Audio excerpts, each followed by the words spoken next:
Welcome to Murder Most Foul, a podcast devoted to exploring famous murder cases of our time. Some solved, some unsolved, but all fascinating and guaranteed to raise the hairs on the back of your neck. I'm your host, Jim Solanowski.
So, ladies and gentlemen, welcome to another episode of Murder Most Foul. This is my first episode with a guest from Down Under. I do have listeners down under in Australia and New Zealand, but this is my first interview, so I'm very excited. My guest today is Duncan McNabb, who is going to discuss a very interesting case, and it is also, obviously, the subject of a book, Recipe for Murder, which is available out there on Amazon in the States, Barnes & Noble, or your local bookstore. And so welcome, Duncan. Jim, thank you very much for having me. And good morning to everybody. Good morning from here anyway. There you are. In Australia, it is morning. It is about 5 o'clock here in the States. So before we go dive into the case, which is a fascinating case, and it has gotten a lot of local American coverage in documentaries in 2020s, with that's the programs here and Dateline and stuff like that. It's fairly new, or at least it wrapped up fairly recently. It's not an old case. So it's still out there in the interest. So I'm glad I was able to get Duncan. So we want to start with a little bio of Duncan. So, I know that you were you were a detective and you were with the police force, and but you've also then done some journalistic work, and of course, this book, and we'll see, we'll get by the end if there's any other books you've written or stories that you're working on right now. So tell my audience a little bit about Duncan. I started my life, professional life, back in the dark ages. I come from Sydney in Australia. Back in the dark ages, I was a detective in the New South Wales Police Force, which is the state police. That lasted about 9 years, and at some point I realised that some of my colleagues were gloriously corrupt. Not only my colleagues, but also lawyers, judges, yada, yada. Sydney was an incredible place. There is, in my humble view, as someone who's rattled around the world a lot, in those rock and roll days of the 80s, Sydney was, and particularly King's Cross, where I live, which is the red light district. Well, former red light district now is a bit sort of beige. Nowhere else like it in the world. 5 square kilometres are the most incredible things. Drug dealers, bent coppers, booze sold illegally, blah, blah, blah, drugs galore, strippers, nightclubs, the judiciary, great restaurants, everything crammed in this little hothouse. Great place to learn how to be a copper. I eventually gave that up after an incident with a detective who I wrote about 2 books later, a guy called Roger Rogerson. He was a sort of a seminal reason for my departure.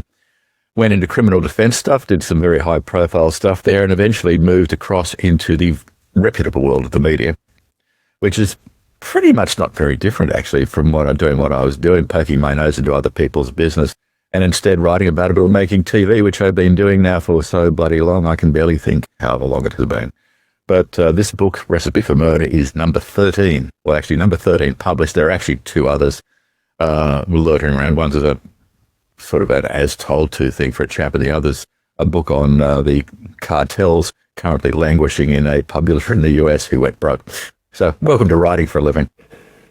So the case that we're talking about that is the subject of the book, Recipe for Murder, I just found fascinating, by the way. And I say this to all my listeners, got to get the book, because we're going to do this about 45 minutes. We're going to cover as much as we can about the story, but the book is very rich.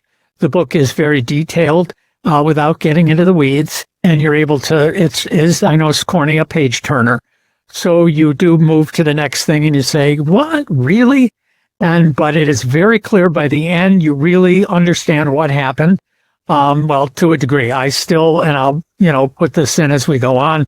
The perpetrator, the protagonist, antagonist, whatever you want to call it, the murderer is very screwed up. I mean, just, it keeps coming back. Every page I turn, I say no. Now, again, I grew up with Law and Order, and Perry Mason goes back even farther than that. And I know you got to keep saying you don't have to have a motive. You don't have to have a motive to prove a crime. But every jury, everybody wants to know why. If it's jealousy, if it's money, if it's a guy raped my daughter, I'm going out and killing him. There's usually a why.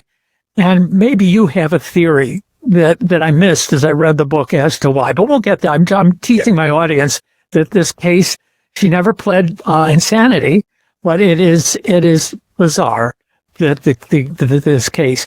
So I'm going to let you sort of take off a bit. Like I said, I have a list of questions if I feel we haven't hit a topic, or a thing that I question, but we can go ahead.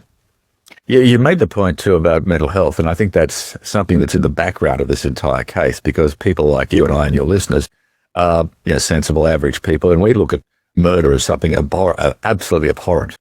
And I've got a mate of mine who I do a lot of work with in Australia. He's our leading criminal psychologist, Tim Watson-Munro, and Tim's been around longer than I have. And Tim always says to me, he said, reiterated in this case from day one, and I mentioned him in the book, and Tim has always said you need to get completely at the front of your mind.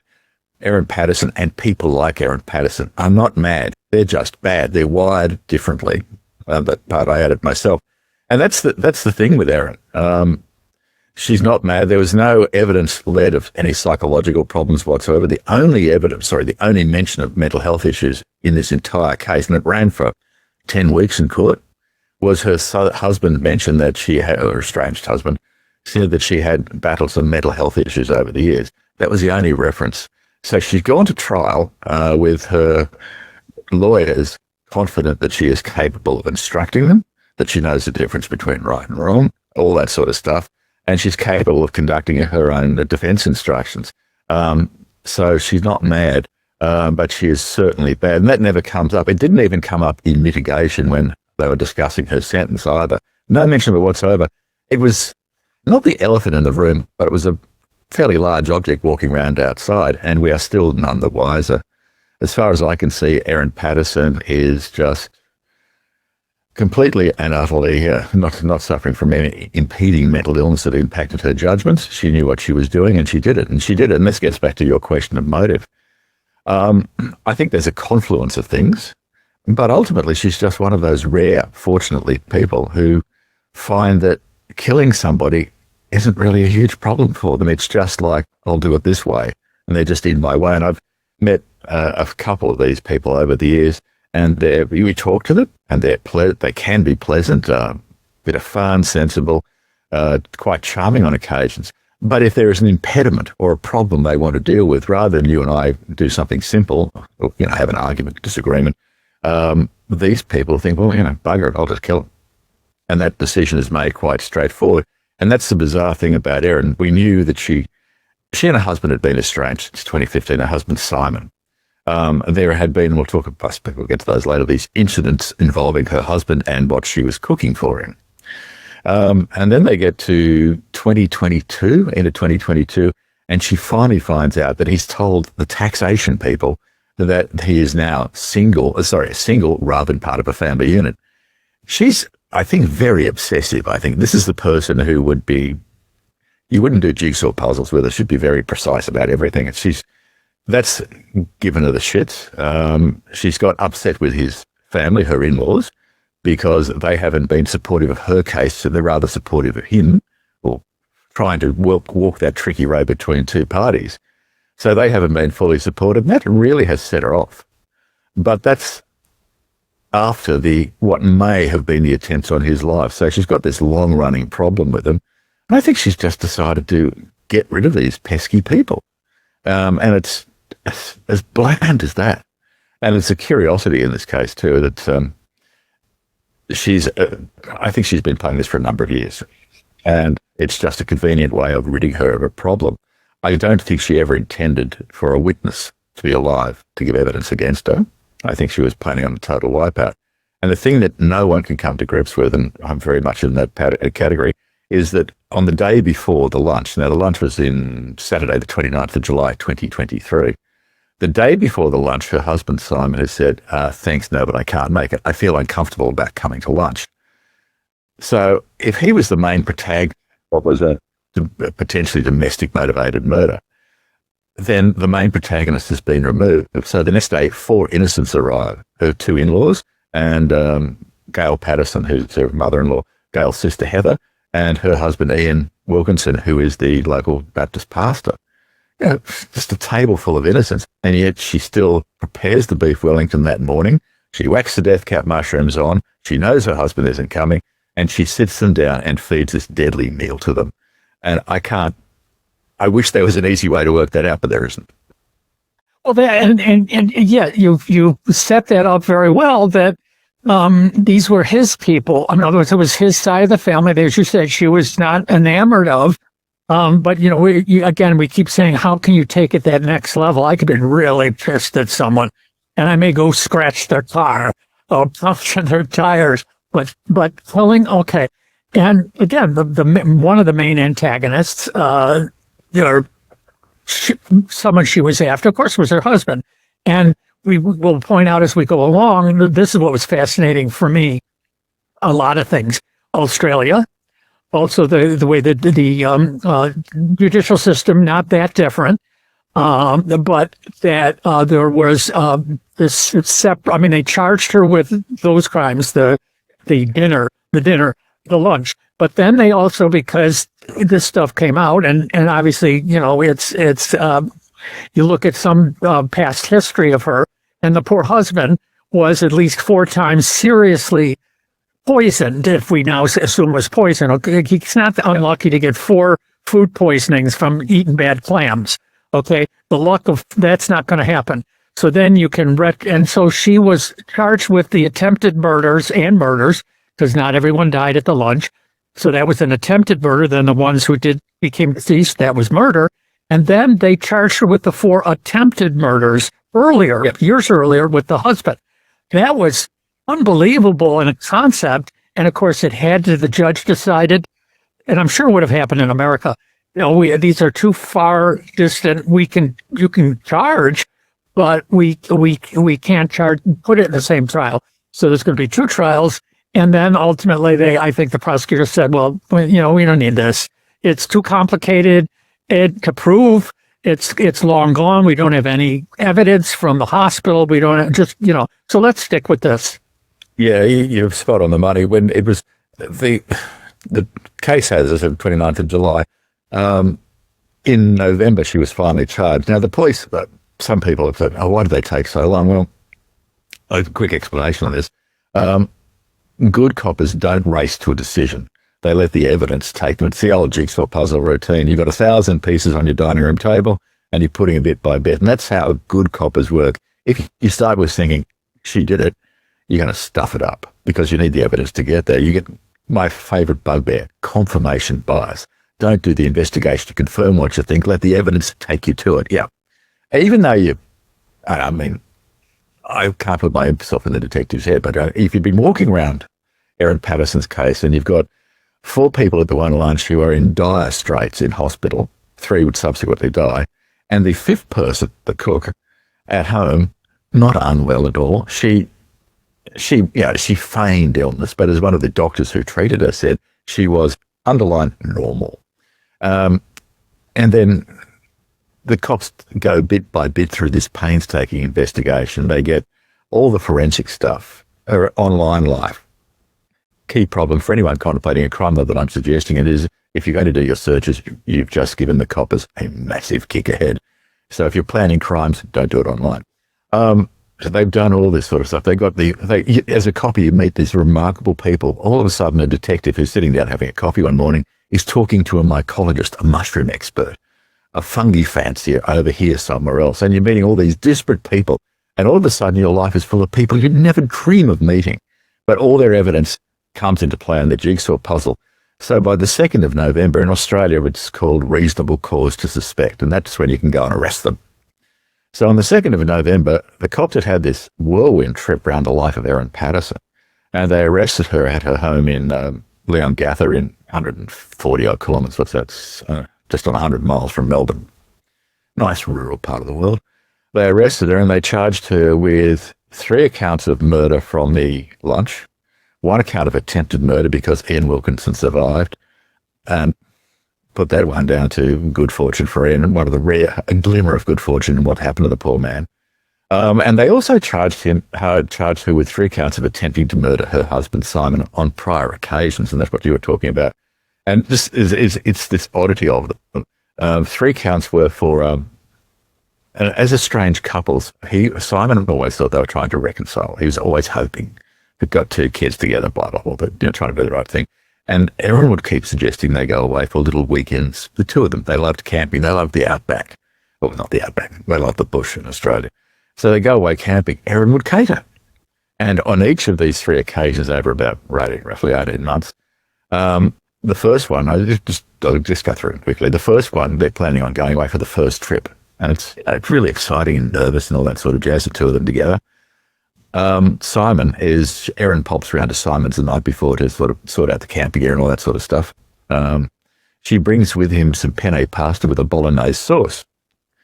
Simon has that after she's gone home. Next morning, he is feeling decidedly unwell, but he thinks, just a bit of a bug, I'll press on. They press on, and he gets worse and worse and worse and ends up in hospital. He recovers from that. Takes him a while, but, he gets over it. And there is no suggestion there's no evidence whatsoever that Erin tried to poison him. And they've got no forensics, no nothing. And the doctors are thinking, it's a bad case of food poisoning, poor bugger. The next time they go away, Erin again does the catering, and Erin likes making curries. And she's knocked herself up a korma. And she's got various spicing levels because Simon likes it a bit hotter, and she's sort of not so hot. And the kids don't like it hot at all. So she's got very thoughtful. They go away together, and he has the curry. And the next morning, he's crook, really crook. And he gets worse and worse and worse. And as it progresses, they eventually get back to home. And Simon's put in an ambulance and carted off to the local hospital. And they think, oh, my goodness, this better go to Melbourne, to the big hospital. And the poor bugger is in hospital for quite some time. He is in dire straits. The doctors say you need life. It's literally life or death. You need surgery. We'll go to your next of kin to get consent. Next of kin is Erin. Simon, massive surgery, bits and pieces removed. Terrible stuff. He goes into rehab. That's all cool. He's getting better. Erin, solicitous as ever, says, I'll come back to my new house in Leongatha where the lunch happened, and I'll look after you till you're back on your feet and can go home. And he's thinking, this is good. He's got the kids nearby, reconciliation, maybe in the air. And he's getting better and better and better until one day she makes him a special stew. Now, this is where it gets bizarre.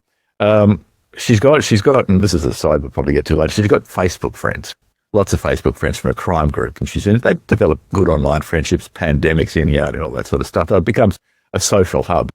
And she goes back to her Facebook friends and says, my recipe for beef goulash, my mother's recipe, I just can't replicate it. Can anyone help me? So a very nice woman in the book called Danny Barclay, who I chat about on occasions, Danny's got her recipe for beef goulash. It's a pretty good one, and she's very proud of it. So Danny sends off the recipe for this special stew for Simon. And then Erin posts pictures of it, and Danny is horrified because her beef goulash is covered in mushrooms. And lo and behold, Simon gets sick shortly thereafter. So that's a sort of lead up to it. The problem with bringing this in, it's great to charge her with those crimes, but there is no forensic evidence. There is no medical evidence. There is nothing to support it aside from chronology. And the chronology is based on what happened after rather than before. So I thought this is the coppers and the prosecutors doing what they usually do. And it's not a bad thing. Let's give it a lot so we know everyone knows where we stand. And we might have to trim it as we go down. Well, it got trimmed. Eventually, the judge in the preliminaries decided to split the trials. We'll have the lunch trial and the lead-up trial. And the lead-up trial would happen after the lunch trial. Fair enough. And literally, we're in court 29th of April this year. And the judge then says, oh, by the way, the charges for the Simon charges, the precursor charges, have been removed. So we go to trial purely with the lunch charges, the three murders and the one attempted murder, and the other charges, forget about. And I think that was prudent. I mean, if as you mentioned earlier, if you're sitting in the jury box and you've got these 7 charges or 8 charges, whatever is lined up, you're thinking, enough time to go, let's listen to the evidence, go outside, have a cup of tea and a biscuit and come back in and say, congratulations, guilty. So in the interest of fairness, it was, I think, an extraordinarily prudent decision to split the trials and to get rid of it. And that's a sort of weird lead up to this case. Who'd have thought it? Simon, the evidence says that Simon became suspicious, or his suspicions gelled in around September 2022 before the taxation affair, that maybe Erin was trying to do something to him. Spot on the money. Now, a great setup to and covering many of my questions here. I think what we have to, we've sort of nibbled around the edges of fungi. So we need to start talking about fungi because, of course, which is, as the investigation goes forward, we are, there's little doubt that it's, where is it, death-capped mushrooms. Why don't you give my audience a little primer? Death-capped mushrooms. I don't think they're common in the United States, but they're originally a European mushroom. And they came to Australia and to other places in the world where they've been found, usually in the roots of trees. And they grow in the roots of oak trees, usually in oak trees. They're very pretty, by the way, and they can easily be mistaken for other mushrooms if you go foraging. The trick with them is that they are absolutely deadly. They look quite nice. In Australia, they can only be found in South Australia, certain parts of it, in Victoria, particularly in the Gippsland district where this happened, and in Canberra, our national capital, which, usually take a lot of poisonous mushrooms. They're just one of many in Canberra, in the national capital. They've had a terrible history. They've been used as a method of poisoning for literally back to the times of Roman times, Greek times. They've murdered, I think a number of notable people have been bumped off using them years and years ago.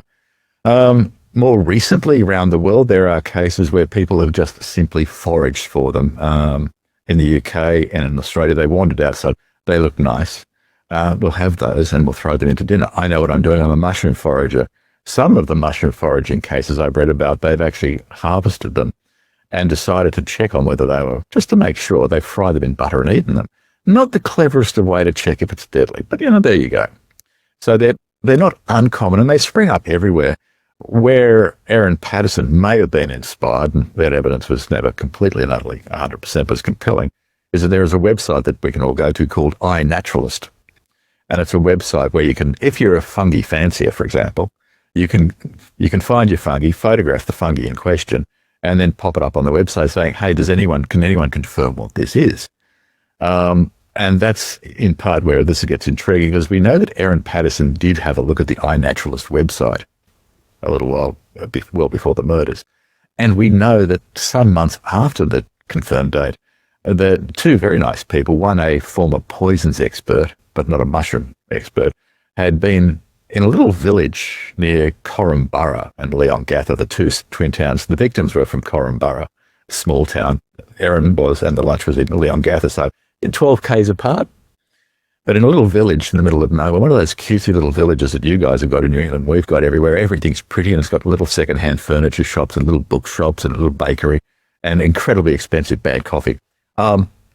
She's gone through that village, and we know she was there because her mobile phone has pinged adjacent to it. But we know in a paddock on a reserve near the centre of that little tiny village called Loch and another one called Outram, that there have been eye natural sightings of death cap mushrooms. And these are really accurate. Not only do you take a photograph of it, GPS on the phone also logs it onto the website, so you know exactly where it is. It's like the X marks the spot. So we know they were growing in Erin's vicinity at the time. And there's just citizen scientists, they like to call themselves, spotted and saying, hey guys, can you confirm this looks like a death cap? Is it? One of the fungi fancier, she gave great evidence. She was just a moment of lightness in a court case because she was so passionate about mushrooms. She'd found the mushrooms, I think, April 2023 at this little town. She'd actually had her dog poo bag, so she'd picked the mushrooms because she knows how dangerous they are and disposed of them. Because it was a place where, kids from the local school might play, or someone might just innocently pick them up and there were curtains for them. So that's inferentially where Erin got them from, but they're very common. The saddest moment for me in the court case, and I think it just knocked everyone flat, was the professor, the emergency care physician from Monash Hospital, where all four were, who just went through their original presentation of the hospital and the slow mechanics of how these poor souls died. Ian Wellington survived, but just what they went through. And bottom line, listen, death cap mushrooms, there is no cure. Good fortune and there are some treatments that may save your life, but that's not the congratulations, you have the magic pill, no such thing. First, they have to diagnose them, which as the judge mentioned, if Erin Patterson had come forward day one and said, hey, these are death caps, it might have been a different outcome. We don't know, but it might have been. So they first find out it's death caps and they treat them as best they can. At one stage, the two women go, Gail and Heather was so ill, doctors just had to, it's a waiting game. Don Patterson, Simon's father, he was the strongest one of the three, and they decided to try a liver transplant, which is the dramatic but the best option. That didn't work. The transplant was a success, but the poor soul died. Ian Wilkinson, the pastor, soldiered on and he survived. But the treatments are just basically hope. The best quality medical care, there's only a point to which you can help. And this professor's evidence was so profoundly sad. And at the very end of the evidence, Erin's barrister, Colin Mandy, popped up and said, I just think we need a few minutes. And everyone in the courtroom went, oh.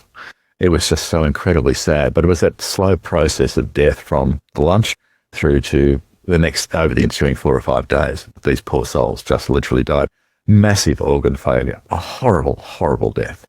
And that's the thing that always gets me, that Erin Patterson knew that mouthful by mouthful she was feeding people something so diabolical, and I just can't come to grips with it.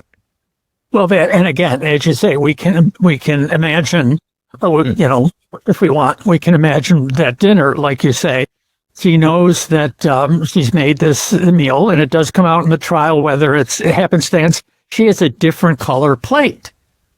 Yes. So she's got a different color plate. So they're sitting down and they're eating, and as you say, she's eating, and she probably made hers plain, or maybe just a little bit, if she wanted to try to, but she probably faked her whole thing. She didn't. I wouldn't have trusted that a little bit will kill me, or won't kill me. But she's watching them eat. Yeah. We put things into and knowing that they weren't going to drop dead like cyanide or something like that. They were going to get up, go away sometime in the middle of the night or tomorrow or whatever. And so she's in bed at night going, gee, I wonder, how many are going to. It's terrifying. And there's curiosity, we're never clarified because the only witness is Erin. She served them. The point about the plates is, because we had preliminary hearings we couldn't report, which is where you hear Simon's story, which never heard that before. I think, wow, I can't say a word. Ian Wilkinson gave evidence early on. I was surprised to see him at a preliminary hearing, but he came into court. This is August 24. Obviously still quite unwell, but a very impressive human being. And he was the one that first told, and we're in the media gallery leaning forward, wondering what the heck happened. And then he talks about the plates, the 4 matching plates and the ring-in. And that was the first time we heard about how it happened. What we could never confirm was that Erin wrote her own story for this. And one part of her own story is that they'd bought a cake to lunch for dessert, the family had, and that she had a long history, she said, of eating illnesses, or eating disorders, I'm sorry, and that she'd eaten most of the cake and then thrown up. Now, my nasty mind, and it is a fairly nasty mind, suggests that if she had eaten a little bit of death cab mushroom, throwing up afterwards might have been a fast way of just saying, that's how it happened. I'm building myself a story. We can't confirm that, but I'm thinking there is a little bit of not an alibi, but a little bit of a reason as to why I'm not as sick as the rest of them. We don't know. What we do know that afternoon is that she headed off to the local garbage dump shortly afterwards, which the court could never hear either. And she got rid of a 120-litre garbage bag. Now, we don't know what was in the garbage bag, but the timing is interesting, to put it mildly. That was her first trip, and of course, I think we'll chat about that. She had a second trip to the garbage dump as well. So yeah, I think she'd set herself up to be a victim, so it'd look okay, but it didn't work. Like a lot of criminals, they plan meticulously their crime, but they don't plan the exit, and they don't plan what happens if something goes wrong. And I don't think Erin anticipated that the coppers in Victoria would look at it and think, I don't think she got that, and she didn't expect anyone to survive lunch. That's the key point for me. She had no idea. Everyone was going to die that day, and they didn't. So by September, she had a witness. There was, again, the trial, as I mentioned to my audience, they got to get the book because the trial, the details in the trial are great, and the various witnesses and what they testified to. And of course, she testified in her own behalf, but in America, and I'm sure in Australia, lawyers say, no, don't do that. You're not going to make it better for yourself. Yeah, it's curious, and that was always the traditionally as well. You're thinking, if you put your client up in the witness box to give evidence, chances are you will. Pretty stuffed. A defense attorney and mates of mine are telling me now the jurors, they believe it's getting more interested to actually hear the story from the person.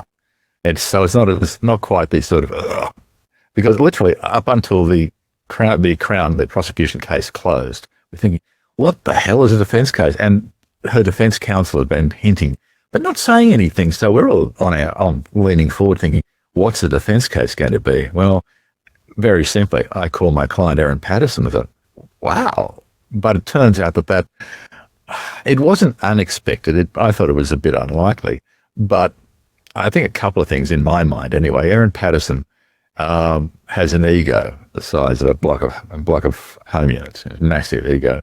And I wasn't surprised that she wanted her day in court. And there's this perverse thought, and I think I've written about it, is that was Erin Patterson the true crime aficionado, the person who spent her entire day listening to podcasts when she was pushing the vacuum cleaner around, getting the kids ready for school, stay-at-home mum, as she always said. The music in her ear every day was a true crime podcast. She had 400 or so books on true crime. She watched true crime television. She was also, I'm told, obsessed by reality programs of people in prison. She's going to find out the easy way now. But wait. Now, you have a little tone in your voice. Now, let's not put that down without that. And we love our audience. Have nothing, and I have nothing. All right, let's just be straight about that. I'm curious because I know this is just utterly self-serving on my part.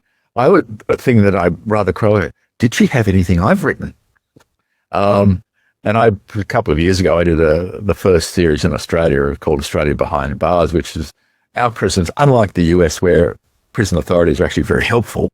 Australian prison authorities have always said, we don't want the media in here. And it took us 3 years of negotiation to actually get behind bars in Australia. You guys do it all the time. I mean, I remember interviewing, I went to interview a chap in Massachusetts, just outside Boston, in a maximum security protection prison. And it was, you contact that prison. Yeah, come on down. If he's happy to chat, yeah, not a problem. You wander in. Oh, you're the bloke from Australia. Chat, cup of coffee, wander in. What was the case? It was a case of a UK guy who had been convicted of murdering his wife and child in Boston, Neil Entwistle. And I went to him. What was the name of the murder?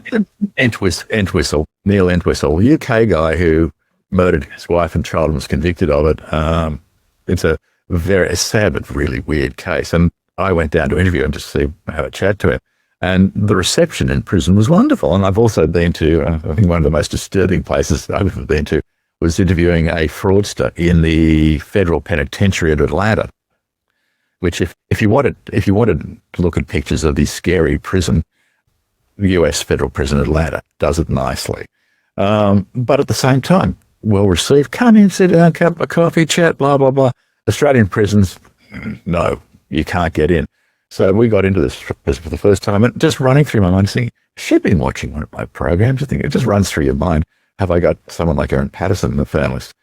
And that's hence the slightly raised eyebrows occasionally. It's and so the Facebook groups that surround true crime are fascinating, and Erin was one of them. That's how she got that. Her true crime interest was sparked by a Facebook group about a famous case here, and that's where she met all these women she was chatting to online. Now, it does say in your book that in the trial they were witnesses, or there were I mean, were they local Facebookers, or did people come in from other countries? How did they, or did they do Zoom? How did they? The Facebook witnesses, they came in the first hearing, the preliminary hearing that we weren't allowed to report. They were actually in court, two of them were in court, and one of them was on a Zoom call, which is quite common these days. And at the trial itself, they came in on video link for a couple of reasons. One of the primary reasons is because the trial was actually held in an area not far from where the murders happened. So rather than in a big courtroom in Melbourne, the principal city in Victoria, which is set up for all this sort of stuff, we were in a country courthouse. So just imagine, if you will, 40 or 50 odd media people from around the world in a little country courthouse, and the number of court watchers. I mean, normally you've got half a dozen turn up day one and they sort of dissipate. As Erin Patterson went along, the court watching crew grew. So the courtroom was filled to capacity every day, and there was a queue to get in. It's almost like, you can sell tickets to it. So that was, and the Facebookers came in that way. And it's an interesting, Erin's online life, I suppose, which is where I'm heading towards, is she had the face that everyone saw, the doting mother, stay-at-home mum, looking after her kids. Her only family that she would admit to was her husband's family. She has a sister we know who she is, but she's never been anywhere near this. She was, I think, very prudently kept away. It's as though she'd been sliced off. Erin referred to Simon's parents and extended family as her family. But online, there's a very different Erin. She was saying quite rude things about them. She was quite voluble online about what she thought about some of the townspeople, what she thought about her in-laws on occasions, what she thought about her husband. I think she described him as a deadbeat. So she's got quite an intimate friendship online with these people that she would never, ever meet. And that's the interesting thing about it. There was no genuine prospect of sitting down and having a chat. It was always online discussions. And they met in a Facebook group, and this might give you an idea of where it comes from, at a Facebook group called Keep Kelly Lane Behind Bars. Now, Kelly Lane was a very famous case in Australia. She gave birth to a small child. She has a very interesting background for anyone wanting to dig around it. That's she gave birth and her child disappeared the day after she left hospital, never seen again. She was eventually arrested and convicted of murdering the child, even though the body has never been found, the poor little kid Tegan. And it was quite a cause célèbre in Australia. And then a documentary came up, and the documentary was, in my view, extremely wayward, to put it mildly. All of a sudden, the Facebook group pops up, Keep Kelly Lane Behind Bars, and all these people join it. And they have online discussions about the case, and they form friendships, and they have little side groups and all that sort of stuff. And then the pandemic hits, and Victoria, where all this happened, was the most locked down part of the world ever. I think 200 odd days or something or other. So their social interactions are all online. And that's where she developed these strong friendships. And there was a certain intimacy to the friendships. And they thought Erin she could be acerbic. They knew she was incredibly bright, which she was. And she could be fun. And she was a great researcher. So they developed these close friendships, day-to-day stuff. And that's how I feel sorry for the poor witnesses. They think they've got a good mate in Erin. And then they're watching TV and they say, that house looks familiar where this horrible incident has happened. Jesus, we haven't heard from Erin in a couple of days. Just a curiosity, the poisoning happens on Saturday. The news is sort of kicking into gear about Monday, Tuesday. And a couple of the Facebook group members are looking at the news reports and they're looking at the house and saying, geez, that looks like the place Erin showed us. And then she comes back online a few days later and starts talking to them. Doesn't mention the lunch at all. But she comes back with a new online handle, whatever you call it, as croissant, I think it was. It's just weird. And that's where they fast realised that their friendship with Erin might be coming to an end. Now, you mentioned that she was the major, I mean, obviously the defense cross-examined the prosecution witnesses, but that was the only real defense part of the defense case was her. What did she say? I mean, in other words, just deny. Yeah, she did, casting my mind back to the very first days, Erin had always set up this, it's just a terrible accident. I'm devastated. And that's, if people go hunting around online will see this, she only gave one interview. She was door stopped outside the house and she turned around and gave the interview. And she's standing outside her bright red car and she says, I'm devastated now. Yeah. And she gets the names of one of the victims wrong, which is interesting. But she's always saying, it's just a terrible accident. And that continues throughout the entire trial. So when we get to trial, we've got two choices. But her defense has always been, it was just a terrible, tragic accident. So she hops in the witness box and we're all sort of thinking, wow, this is going to be interesting. And she's there for quite a number of days. I've given evidence a lot. I've got to tell you, the witness box I can't think of anywhere lonelier in the world. Everyone's looking at you. And there's a couple of people in the room who are going to try and really stuff you up. She gave her evidence and she just unpicked all the lies she told. She had a lot of lies to explain. Day one, when the cops first interviewed her, she tells some terrible lies. They ask her about the dehydrator used for the mushrooms, and she says, I've never had one.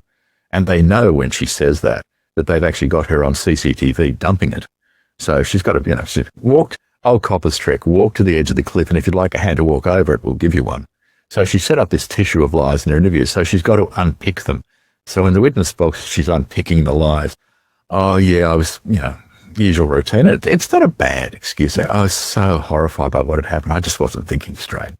Well, she wasn't thinking straight for quite some time by the look of it. So she's got to explain the dehydrator that she didn't have, that she did have. Have you seen this?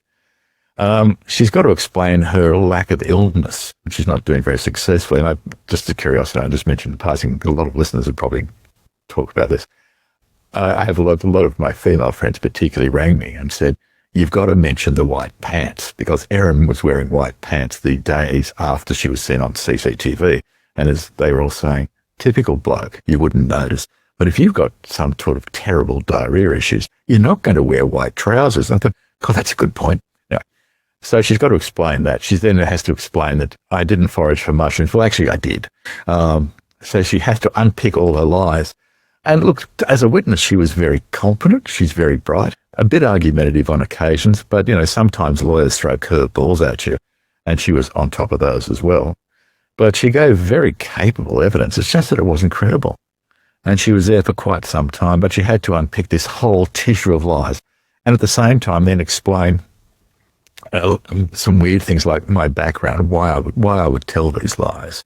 Why I've had eating disorders, I've had this, that, and the other. And then there was this bizarre thing. Well, I thought I'd say that I'd had a cancer diagnosis to get them to the table. And then she had to, this is really problematic for her, she had to admit that she hadn't got a cancer diagnosis. And then her other problems was, well, maybe I was going in for a liposuction. So the coppers had actually gone to the clinic she was allegedly going to, and they don't do it. So she's going, I was also embarrassed that I was going to get a gastric bypass. The clinic she was going to didn't do gastric bypasses either. So lie after lie after lie, she's trying to talk her way through, and it just didn't work. So by the time she'd given her evidence, which her story to her lawyer was interesting, I'm thinking, hey, she's good at this. And cross-examination was fairly fast and hard, but at the same time, it's just made her, she wasn't a credible witness. She was a good witness, but it was all bullshit. So I say this to people, it'd be great if you go back and take the other road. But we can't. But what do you think if she didn't testify? Do you think there was reasonable doubt that maybe the jury could think it was an accident? In other words, there was no direct, she didn't buy the point, someone doesn't have proof of her holding the mushrooms and putting them in there's not eyewitness to that. Do you think that there might have been a little bit more wondering about it, or was it pretty done before she testified? I think it was pretty done before she testified. She was in a fairly diabolical position. And the only way out was for her to put a face to the story. Old storytelling trick. Put a face to the story and tell me your story. And you think, oh, yeah, maybe there's some credit in that. But in Erin's case, there was just the weight of circumstances against her was massive. And even though she was a very competent witness, very compelling, but she was just not credible. And that was her greatest problem. And it was interesting to see how that came apart, because there's no other evidence that the defense could lead to actually help her in her exoneration. So I think it wasn't a last-ditch attempt. I think it was their only option aside from just staying silent, saying, well, there is no defense. We'll just go to submissions and saying, right. And it was curious. I suppose one of the things about this too, watching a jury, they were out for 5.5 days. And that's quite a long time in our trials. And this is just a curiosity, I was on the Sunday, I think I better go down to Morwell in Victoria where the trial was being held, because 5.5 days in, fair chance are the jury's either going to come back and say, we can't decide, or the judge is going to invite them back and say, how's it going? I can't push you, but how's it all going? It was a really intriguing morning. And when I remember when I got down there, day one of the trial, in the media room, which is full of people like me, we're all thinking, 90%, she's just got to guess fast, it'll be all over. 90% guilty, not a problem. By the time we got to 6 days of deliberations, we're sort of sitting around that very morning, saying, oh, Jesus, we know she's done it. It's absolutely compelling we know she's done it. But is it evidence beyond reasonable doubt? So, law, black and white, yeah, but there's a big grey bit. And we're thinking, Jesus Christ, will it be a mistrial? Will she get not beyond, because they can't, we need 12 people to agree. It has to be unanimous. So we're thinking, oh God, wouldn't that be awful for the family, just for the family to go through this again. We all go off to lunch, local coffee shop, coppers on one side, lawyers and down the other, and blah, blah, blah. About 1:30, 1:45, phones go bang. You think, oh shit. I drop my toasted sandwich. There are people who shouldn't be running like me, bolting up the street. There are journalists normally in high heels and that sort of stuff, they're clattering up the street, unseemly rush to the courtroom. 2:15 that afternoon, the jury come back in, and in about 30 seconds, guilty, guilty, guilty, guilty, bang. And we thought, whew. Now, there is also, this is a very good chronology, and there's a couple of things I want to hit here, that when I read about the case first, I tried to get in touch with, I'll give the name in a minute. I tried to get in touch with someone that I thought this would be a different way to cover this case, until I found, was Dr. Chris Webster. Yeah, and Dr. Chris Webster is a very interesting chap. And it's also for your audience too. It's the difference between what you can say after the trial and what you can straight to say in the trial. In the trial, Chris Webster, he's this big bloke, a bit larger than life. Very plain speaking, I think would be the nice way to put it. Chris is one of the original physicians at the local hospital, and he actually sees Erin in the morning. She says, oh, I've been sick all night. And he's thinking, this is a bit odd. He's immediately thinking, And she comes into the hospital and he says, well, everyone's seriously crook. We need to look after you. Oh, I want to go away for 90 minutes and look after a few things. And he's thinking, you're nuts. And this is what he's thinking. He gives some very clear evidence about his interactions with Erin, which is very professionally observed in the courtroom. Now, and it's compelling evidence about how Erin looked, what she reacted, how she ran, slipped away home for a couple of hours and then came back and blah, blah, blah. And there's his observations of those very early days. Very compelling evidence, delivered with a great degree of dignity and professionalism. That's all good. Juries come back. Chris Webster, a couple of days after it's all done and dusted, Chris Webster tells his real story. Well, not the real story, that's a bad term. He actually tells what he wasn't able to say in the courtroom. And his view was, and he's quite robust, and I think he said something like, I think she's mad. He's quite colourful in his description. he's interviewing Erin about what she'd eaten and where did you get the mushrooms from? And she said, oh, Woolworths, which is a local supermarket chain here. And he says, at that moment, I knew she'd killed them, or something like that. Dramatic moment, because you don't buy death caps from Woolworths. And all the pieces fell into place for him. And he then gives an interview to some of the media saying, I knew what had happened when she did that. And I thought, you're mad, blah, blah, blah, blah, blah. Quite the colourful interview, to put it mildly. He's been, people complained he was a bit unprofessional.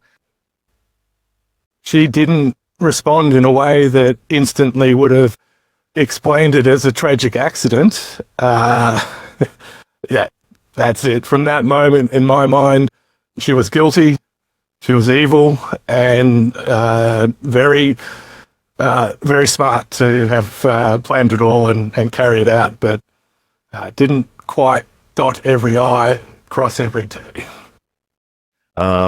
He's been chastised by one of the medical boards for being doing his media stuff. I think good on him. He put a real face to the story. He said what he couldn't say in court because it would have been quite damaging. But he's gone to the public and said, well, this is what really happened. And he's very colourful. I think he does TikTok as well and all sorts of things. But he's really entertaining, and and I think for him, just utterly horrific. And I think one of the points that he alludes to is that had she been up front day one, they may have had a better chance of saving some lives. But her lack of candour was potentially may have killed people. We can't say whether they would have lived or died. But as the point he makes is that early knowledge, they may have just been able to help a bit more than they could, but they had their hands trumped because they were trying to work out what the hell had happened. Erin had the knowledge, but she didn't share it. And I think that really rankled with a good doctor, smart bloke, knows what he's doing. Just that little bit of, even a couple of hours might have helped. Yeah, Simon hasn't given any interviews. There was a moment in the case where he wanted to give an interview, but it was not a good idea, to put it mildly. He's been very good. The entire family have kept a very dignified silence. There are all rumours running around. They're going to sell it to media, they're going to do podcasts, whatever. At this point, they've been completely silent. The family have had their say in court. Simon had a victim's impact statement read for him, which was quite lengthy. His sister gave a victim's impact statement in court. She was utterly compelling. And Ian Wilkinson, the survivor, gave a victim's impact statement in the court. And whereupon he said, I forgive Erin Patterson. But it came with conditions. It was extraordinarily dignified. The only outside court comment that's been made so far is that morning after the victim's impact statements, Ian Wilkinson did something, I think, fantastic. Media, we want a picture and we want a couple of grabs. That's what we want. He stood outside the courtroom, quickly convened a press conference, and he spoke for about 3.5 minutes. And he just thanked the people who'd been involved getting through this terrible ordeal, made a couple of points for the media and said, thank you very much. And that was it. So that was the only public comment. A man of extraordinary dignity and bravery. And it was just quite an incredible moment. And no one pestered him, unusually for the media. They just listened to what he had to say. He nailed it. And that was the only comment made by the family outside. And that was outside the courtroom on the day of sentencing. So, yeah, damned impressive family. For my speculation, I think they wisely decided to not add any more to the fire and just to try and get on rebuilding what they can of their lives and primarily looking after those 2 kids. So again, give us your web address and all that, so people can maybe drop you a line if they want to talk to you. Or they can find me on social media on Facebook and Twitter and Instagram, or through my publisher Hachette. There you go.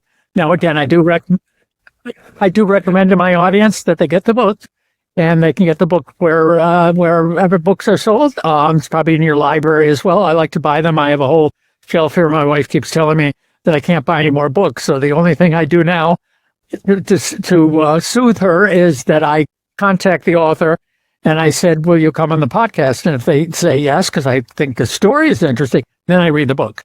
Then I get the book. But I can't do it anymore. Buy it, love the book. Then you contact, I don't do that. Or then sometimes, unfortunately, I find out they just died. It's so inconvenient. Good word. It's inconvenient. Well, listen, this has been great.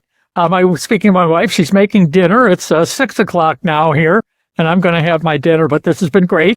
I'll make my magic and all that, and I will give you. You're certainly welcome and encouraged to put the links on your website and that kind of stuff, so we get it out there. Maybe I'll get a few more. As I said, I do have some customers, if you will, in Australia, but maybe we can build some more.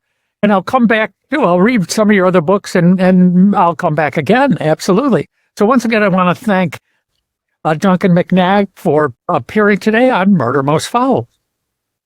Thank you, Jim.